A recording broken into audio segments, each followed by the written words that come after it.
malilit ka farmer, oh. Yan sila, oh. Dami na naman. Sinusunod ka farmer. Pang ano natin ito ka farmer. Para 12 harvest na tayo. Kahit mainit ng panahon ka farmer, talagang nagbibigay pa rin ng bunga. Medyo napaganda naman natin yung talbos niya, oh. Yan. Pero sa baba ka farmer, tuyo na yung mga dahon, oh. Marami pa rin bunga.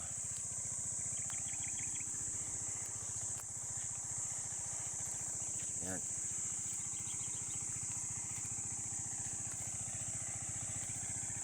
Marami na tayong kalaban ka farmer dahil namulaklak yung ano ka farmer, kalamansi at mangga. Kaya maraming ano ka farmer, insekto na kalaban natin.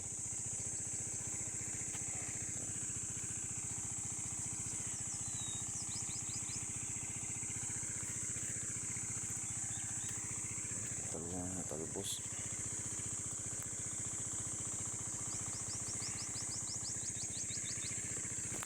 Yan, sa muli ka farmer.